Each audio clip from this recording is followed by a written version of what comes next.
tudo bem? Essa aula é sobre teoria do crime. Nós vamos começar entendendo o que é a teoria tripartida analítica do crime, que é a teoria mais usada no Brasil. Para essa teoria, o crime é o fato típico, antijurídico ou ilícito e culpável.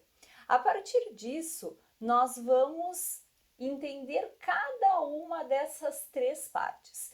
Começamos falando do fato típico.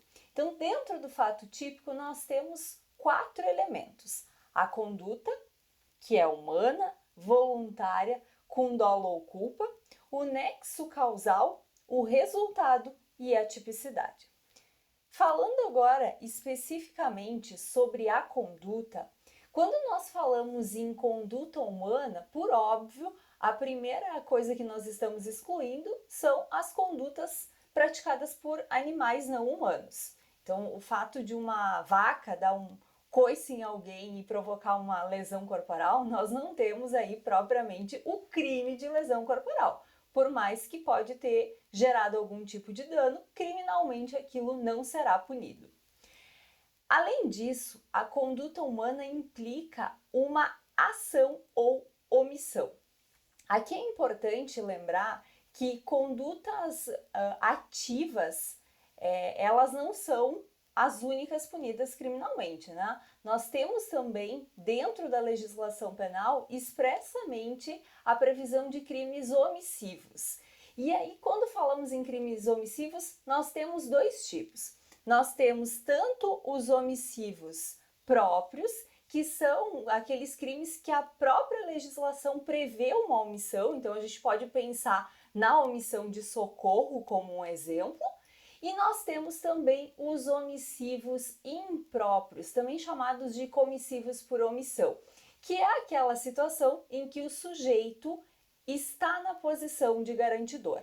Ele está na posição de garantidor porque a lei determina, porque ele criou um risco prévio que colocou ele nessa posição de garantidor, porque contratualmente ele assumiu aquela posição. Então, nós podemos pensar na figura do garantidor como o salva-vidas, que tem a obrigação de se jogar numa piscina, por exemplo, quando alguém está se afogando.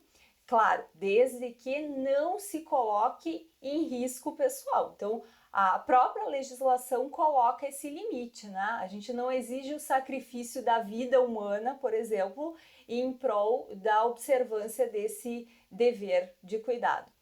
Outro exemplo, então, é os pais em relação aos filhos, a questão de prover alimentação.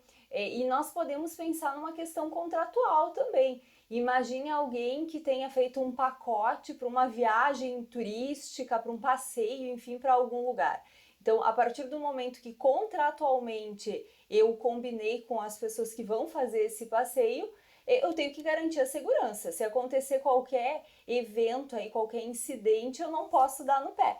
Eu preciso, de fato, resolver aquela situação para não deixar as pessoas sofrerem esse perigo sozinhas. Além disso, na sequência, nós temos que a conduta ela tem que ser voluntária.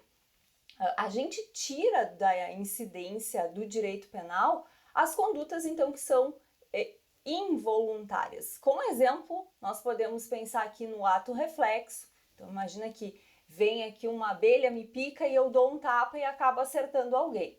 Isso não vai ser lesão corporal. Além disso, condutas inconscientes ou por coação física irresistível. Eu diria que o ponto mais importante desse tópico é justamente a coação física irresistível, porque é aquela situação, como exemplo aqui a gente pode pensar em alguém que me aponta uma arma e me obriga a praticar uma determinada conduta ou então me obriga a não praticar determinada conduta. Notem, o meu corpo nesse meu exemplo está sendo usado como instrumento. E é justamente por isso que o direito entende que quando alguém instrumentaliza o meu corpo, eu propriamente não estou agindo e por isso não serei punido.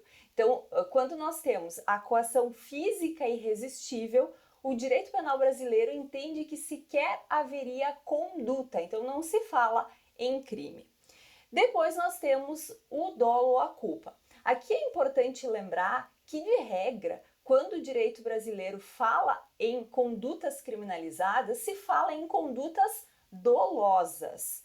E aí a gente tem tanto o dolo direto, que é quando eu quero a conduta e quero o resultado, né? Trabalho para aquele resultado, quanto o dolo eventual, que a gente costuma dizer que é quando o sujeito assume o risco. Isso significa que a pessoa pratica a conduta e não está nem aí se o resultado se consuma ou não.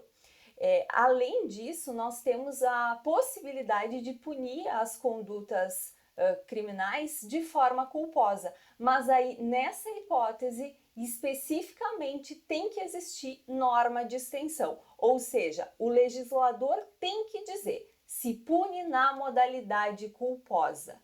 Lembrando que a culpa, então, ela pode ser tanto uma culpa consciente quanto uma culpa inconsciente. Qual é a diferença das duas? Bom, na culpa consciente, o agente, ele prevê o resultado, mas ele acha que ele se garante, que aquele resultado não vai acontecer. O exemplo mais clássico é o exemplo de trânsito. Então, a pessoa, por exemplo, bebe, sai dirigindo e ela acha que assim, com outra pessoa até poderia gerar um acidente de trânsito, mas ela não, ela se garante, não vai acontecer nada. Então, isso é culpa consciente. A culpa inconsciente é quando o sujeito não prevê um resultado que seria para as outras pessoas previsível. Então, a pessoa sequer cogita que o resultado criminoso possa acontecer. Depois nós temos a observação de que conduta sem dolo vai gerar o erro de tipo. O que seria esse erro de tipo? É aquela situação em que o sujeito não sabe que está incorrendo num crime. Ele até conhece o tipo penal, mas ele não faz ideia de que naquele momento ele está cometendo aquele tipo penal. Como um exemplo que com uma certa frequência acontece, nós podemos pensar na situação envolvendo estupro de vulnerável. Então, nós temos no direito brasileiro a previsão do estupro de vulnerável no caso de uma pessoa que tenha menos de 14 anos. Então, imaginem alguém, né, vamos imaginar a situação mais padrão aqui, né, um menino de 18 anos que sai com uma menina e que ele acha que ela tem 15, 16 anos. Ela aparenta ter 15, 16, 17 anos.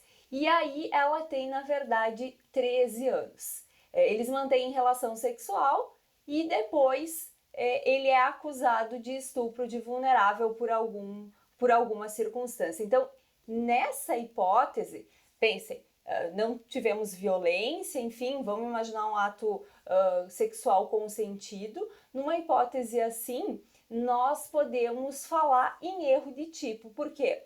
Porque a pessoa sabe, sim, que estupro de vulnerável existe, ou seja, que manter relação sexual com menor de 14 anos é crime no Brasil, mas não sabia que a pessoa que estava ali com ele, né, que ele manteve relação sexual, era uma pessoa com menos de 14 anos. Então, nessa hipótese, a gente não tem dolo e não tem a possibilidade de punir a título de culpa essa conduta. Depois nós temos a divisão das modalidades das espécies de culpa, né? Nós podemos falar então em imprudência, em negligência e imperícia. Na imprudência eu coloquei um sinal de mais justamente para lembrar que eu vou fazer alguma coisa. Eu vou fazer alguma coisa sem a cautela que eu deveria ter. Na negligência eu vou deixar de fazer. Então eu esqueci de adotar uma cautela.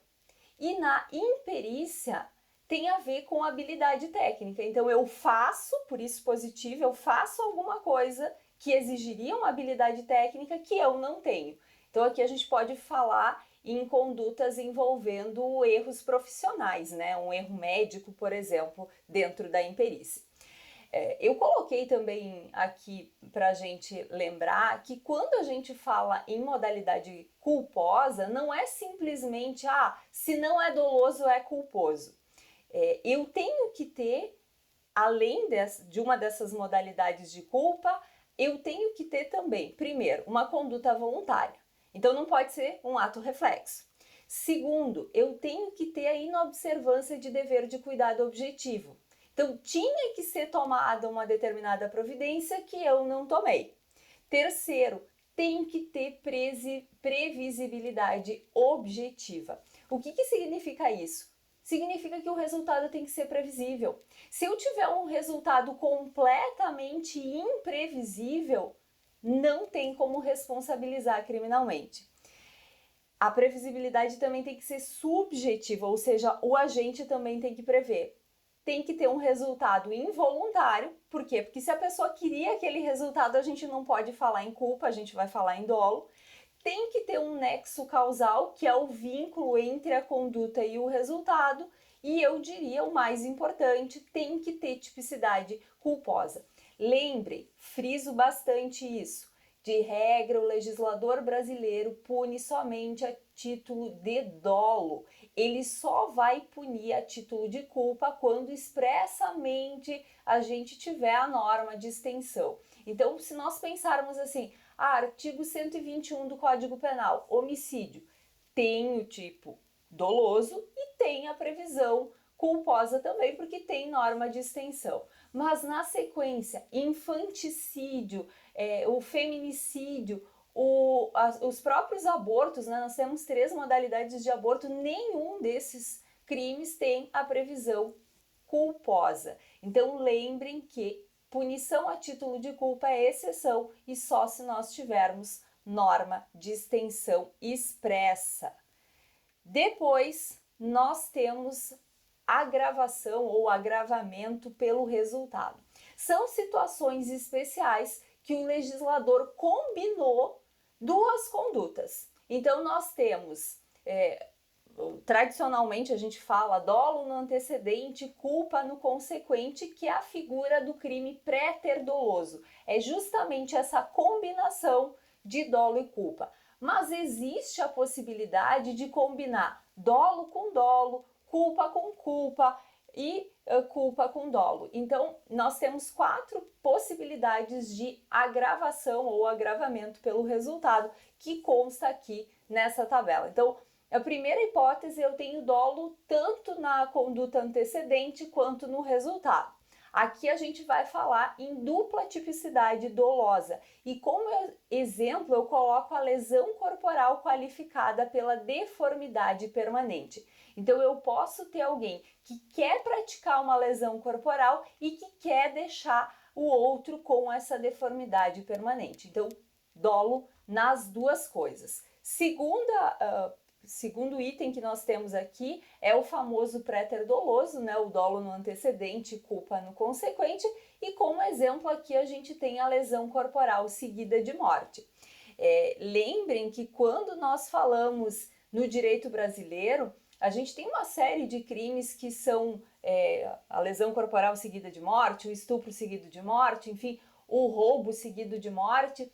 E notem, nós temos a morte, mas nós não temos um crime contra a vida. Então, um detalhe importante é que o crime contra a vida, eu tenho dolo em atingir a vida do outro.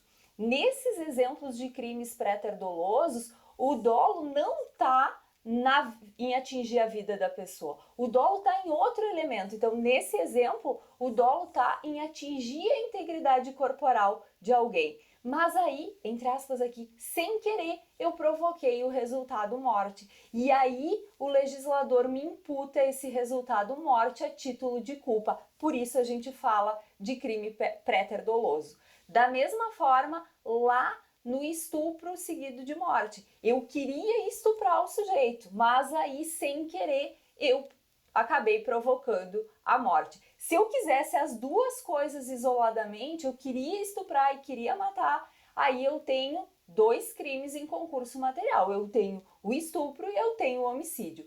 Por isso que é importante entender que o pré-ter doloso, o resultado agravador, é atribuído a título de culpa. Se for dolo, a tipificação é outra. Depois nós temos a culposa como conduta antecedente, dolosa na consequente. Aqui nós falamos em crime pré-ter culposo. E o exemplo aqui é o homicídio culposo na direção de veículo automotor com omissão de socorro.